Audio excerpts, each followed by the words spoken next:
Hey there everybody, Kendal here, 6 a.m. conscious coffee without the coffee while driving. I have been up since 4:30 this morning, and I was not going to do conscious coffee this morning because of multiple reasons. Number one, I'm driving.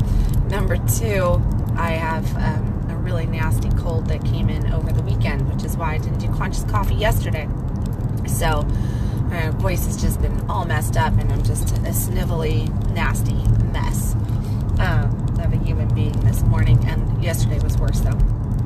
But I thought, why not do conscious coffee when I'm emotional? Why not do conscious coffee when you're going to get the real deal, completely just raw me here? And this morning, outside of laryngitis, which is neither here nor there, it just happens, right? Although laryngitis brings with it many messages of its own, of not slowing down, of not allowing as much help as I could have, not fully speaking potentially my truth. I don't know. I could come up with 1,000,001 different things that laryngitis can be. I should probably look up what Louise Hayes has to say about it. But on another note, and even more raw and more personal of a note, as I drive away from the airport this morning, because that's exactly where I have been. Why I have been awake since 4:30 this morning is that I have let another baby bird go from my nest. As a mom of 7, you would think that I would get pretty damn used to this over a certain period of time. My third eldest child has left the nest this morning. He has departed. He is on a plane headed to LA, and from LA headed to Maui to start his adulthood. And I've been trying to hold my shit together for the last couple months as we went through graduation. I did okay on that at the end of last month. Did okay with his whole senior year, supporting him in that way. And just being strong, tough mom, which I know that he desperately wants me to be. He does not want me to go and get all mushy and emotional, to the point that I told him that, I would save my tears for the car after I got him all checked in and squared away in the airport. And they did not make it to the car. They made it to the airport parking lot. Not even. I think I left quite literally, kind of ran out of the airport just now, trying to make it to my car. It did not work, but I thought that I would bring this little moment of realness to everybody here, so that, just like, hey, Kendal's got feelings too. I know that sometimes a lot of people think that I kind of hold everything together, and that I've got all my emotions figured out, and that I've got all the processing figured out. And I've had clients even tell me that, what, you need to do work too? Like, you have mentors, you have coaches, you have this, you have that. And I'm like, yeah, I'm always doing my work. And hold on, let me get out here on the freeway. And it really is. I think this morning as I was walking to the car, and my heart just literally, I felt just to go and clench up. And, as I gave him a hug and said goodbye, and then I went into worry mode. Basically, I was, make sure you take everything out of your pockets, but don't forget to take off your shoes. Do this today, because I left him in this humongous ass security lane that just, it was long. It was very, very long this morning. Because he was like, why, Mom, are you dropping me off 2 hours early at the airport? And I'm like, well, because you need to be, I want you to make sure that you're okay, right? And I hug him, and I just literally felt my heart just like somebody had just taken it and grabbed it. And I was just like, wow. Because it's really interesting with his sisters. I have a 22-year-old and I have a 21-year-old as well. And my 22-year-old, she left the nest at 17 and went to Maui as well. Well, she went to California to visit Grandma and Grandpa, and from there she just took off to Maui, and she kind of asked for forgiveness instead of permission on it. And with her, I've always just been, since she was 12, she's just that go-getter, pushing personality that I just don't feel like I ever have anything to worry about with her, because I really don't. She's got her shit in order. But I did not have a whole lot of emotion at her leaving. Then when my now 21-year-old left a few years ago, when she was 18 and a half, 19 years old, emotion come up with her either. And it's very, very interesting for me because I'm really not the crying type. It has to, and I do cry, but I just don't cry at the drop of a hat. And I don't cry typically like when my kids are taking off and doing things. But yeah, this morning, having that heart-crushing feeling and just that overwhelm of emotion and almost a feeling of loss. Instantaneously, I went into, oh my God, my little boy is now flying. My little boy is now gone. My little boy is now a fucking man. And there's nothing I can do about it. So I think, the message of this morning's Conscious Coffee on other life notes is really that we tend to crave change. We tend to really want growth and transformation. We want all this, what seems like good stuff. And it is. This is how we evolve. This is how we move forward. This is how we achieve our life's work and figure our stuff out and really meet ourselves. But then events happen, and when those changes start to take place, we don't realize that birthing process of change really is difficult. It really is painful. It's emotional. It's like right now I can't even really think about even him. Like I just left him at the airport. I'm like, I'm gonna bawl my eyes out on Conscious Coffee. So if I do that, oh well. If I do that, oh well. Hey, good morning, Michael. Good morning, Tim. So those changes as we go through them, that process, it really truly is this birthing process, and you have to be able to allow yourself to feel those emotions, allow yourself to tap into that rawness, that beauty of the change, which we feel in our hearts typically. That is our center of feeling, of emotion, of major sensation at these critical times. And a lot of us tend to want to, and I know I'm guilty of this, I am so freaking guilty of this, that I'll just try to shut it down because it's uncomfortable. I will shut it down, and I will shut it down and just try not to feel, try not to allow it to happen, as though I can prevent myself from feeling the disconnect, from feeling the connection, from feeling whatever it is that I might be feeling in that moment. And that's the direct opposite of what we should do. What we should be doing in these times of change, transformation, just it's a revealing of self. It is really truly just that leaning in that we need to do.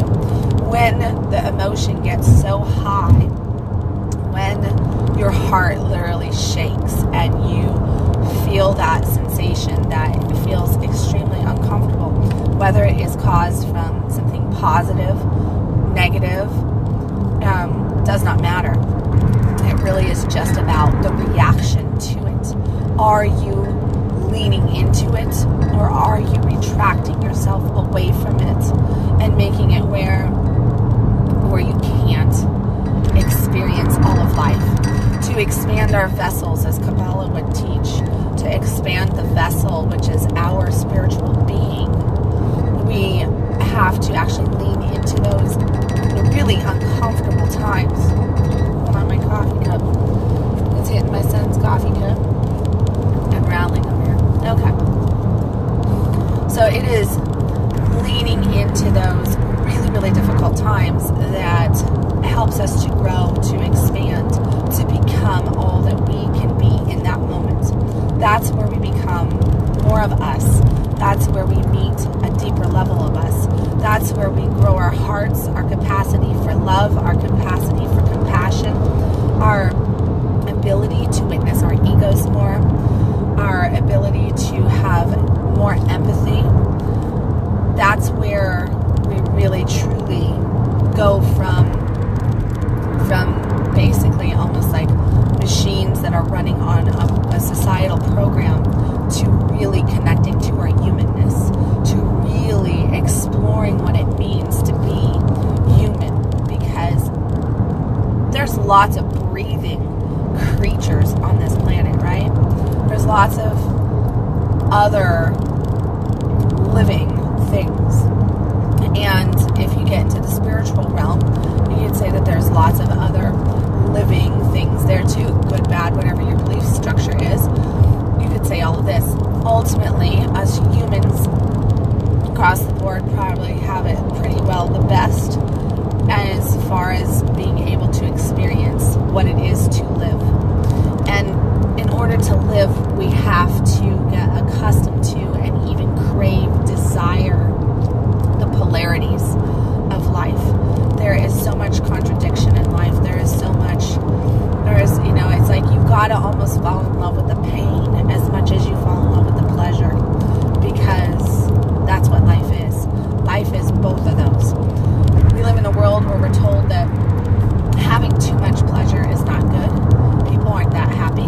People can't experience that much orgasm in their life. That's not healthy. We also live in a world where we're told that it's not okay to be angry. It's not okay to be upset. It's not okay to have those feelings, that it's too much. It's just not good. It's not healthy.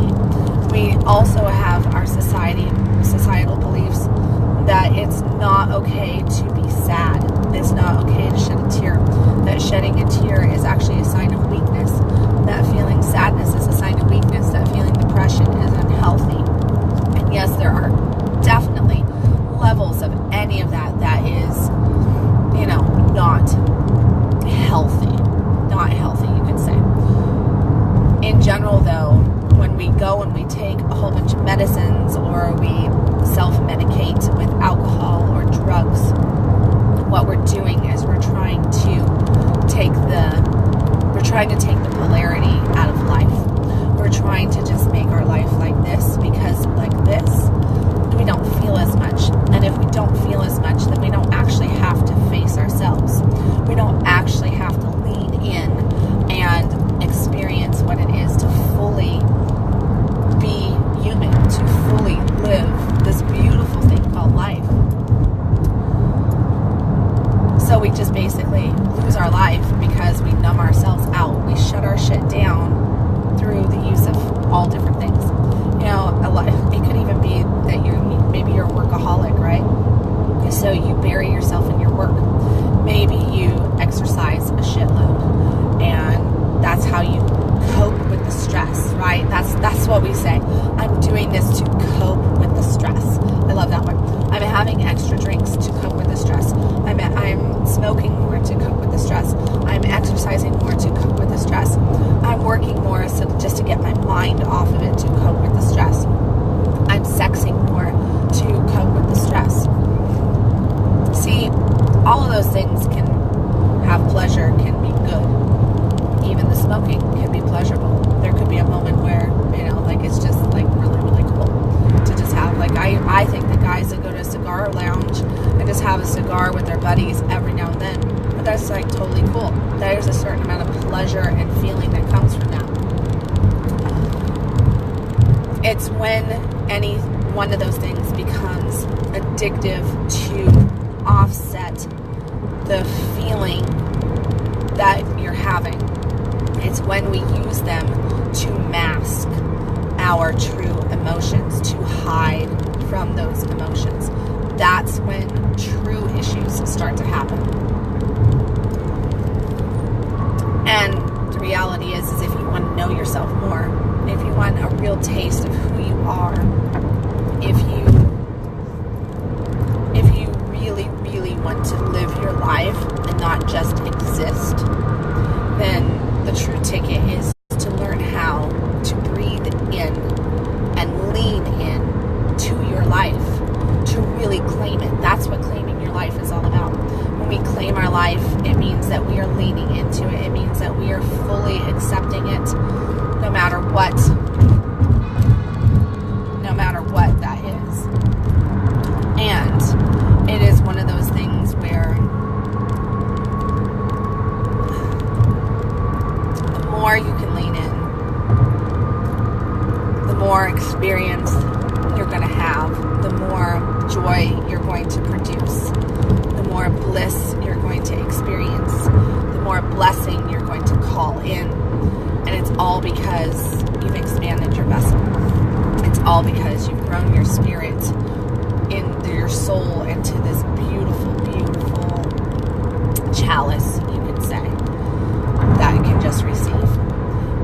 got to be you got to be willing to receive what you might perceive as uncomfortable, even not good, in the process of wanting to receive all that you perceive as good, as yummy, as juicy, because you can't have the light without the darkness. You just can't. That's what makes you appreciate the light. Without the darkness, you have no appreciation. There is no gratitude. There is no true long-term growth and experience of that. So, okay. There you go. There you go, guys. There is this morning's conscious coffee, I guess. A lesson on expanding your vessel, a lesson on tapping in, feeling your emotion. I talked myself out of my tears temporarily. Got my mind off of it, right? Did conscious coffee to get my mind off of my heart center, off of my heart chakra. I can't get my mind off my heart chakra. I miss my boy already. I'm worried sick about him already. Hoping that Mother Maui takes care of him on his new adventure. Hoping that he doesn't get his ass kicked off the island, because Maui definitely will kick you off if you're not in alignment to her. So, praying that his world rocks in a positive way, that I have at least instilled in him everything that he needs to get a good, strong start to his life and his exploration. And, his big sister's there, so she'll mother him just a little bit, I'm sure. All right, guys, I'm going to go ahead and let you guys go. I am almost back home, and I love you guys. I will catch you tomorrow around 6 a.m. for probably a real conscious coffee. Not that this wasn't a real conscious coffee. This was a completely different conscious coffee. I don't think I've ever done conscious coffee driving, but I should be sounding a little bit better tomorrow, hopefully.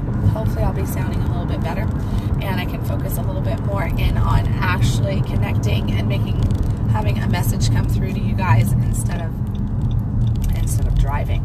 So, okay, the sun is up. I will catch you guys later. If you want to learn any more, if you're not familiar with anything that I teach, my philosophies, my articles, my courses, coaching, or anything else, I have all of that and more. You can find me at www.kendalwilliams.com. And like always, remember to stop existing and start living. Bye, guys.